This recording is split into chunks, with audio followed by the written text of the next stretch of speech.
be afraid. Sometimes underground is safer than above ground. Sleep tight and let the bedbugs bite.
I cannot erase that evening from my memory because it was the turning point of my life. In the cold and rainy weather, the sounds of children and birthday songs intertwined. Friends of my sister and their families had gathered at our house for her birthday. I enjoyed helping my mother with household chores, so I had also helped with the preparations for my sister's birthday. She was excited because it was her day. She had put on a Navy SEAL uniform, transforming herself into a sailor. Her friends, on the other hand, wore superhero costumes. Back then, children often attended birthday parties dressed as superheroes. Of course, my sister's idea of a superhero was a little different. For her superhero costume, she had chosen the Navy SEAL uniform. After all, she was my sister. I, on the other hand, wore jeans and a flannel shirt. My idea of a hero was different too. I had dressed like my grandfather.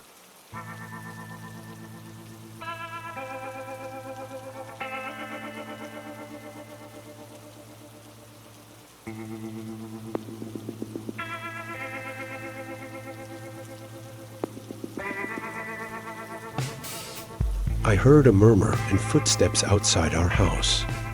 Then the doorbell rang. Thankfully, my sister's excitement turned into joy. Those arriving were her friends and their families. Everyone gathered in the middle of the house, while the adults chatted among themselves. The children played games. However, my eyes searched for my grandfather. He wasn't around, even though it was his granddaughter's birthday. Why was he late? There is something I didn't understand then, and still don't understand now.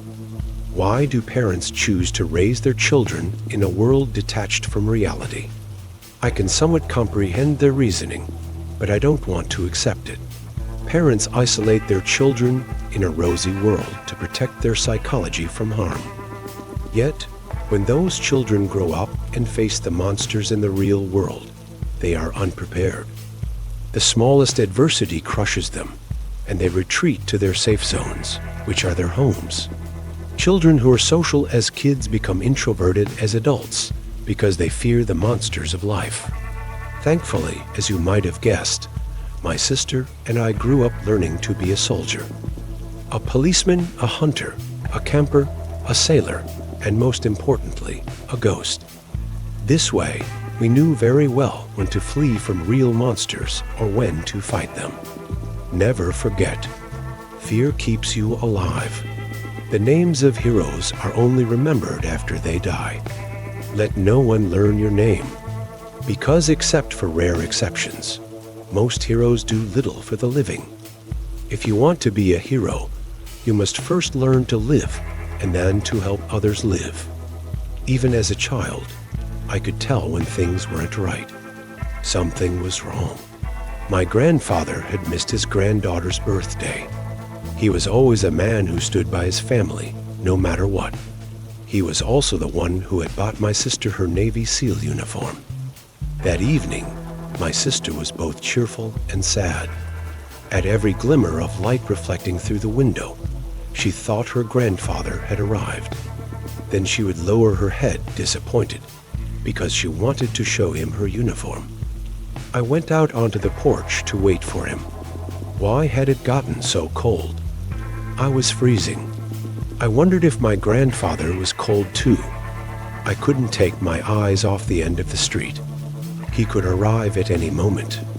I hoped he was okay and wouldn't delay any further. The birthday cake was about to be cut soon. Thankfully, the adults were talking about their earnings, their cars, the houses they lived in, and their music systems. This would buy my grandfather some more time to arrive. Inside, meaningless laughter and giggles echoed. It seemed I was the only one worried about my grandfather's absence. I walked from the porch to the back door to warm up. However, the people inside had turned off the lights for the birthday cake. Since no light spilled out from the house, it became even darker. Then, as I carefully walked back toward the front door, I heard a sound coming from the backyard. I placed the whistle in my mouth and tiptoed toward the backyard. I saw a silhouette in the darkness. It was just like the ones in my nightmares. However, this time it wasn't calling me. I figured the whistle wouldn't work this time. I thought about going back to the house to grab one of my grandfather's guns. But they were all too heavy, and I was just a child. The best I could do was shine my flashlight in its eyes and blow the whistle to call for help.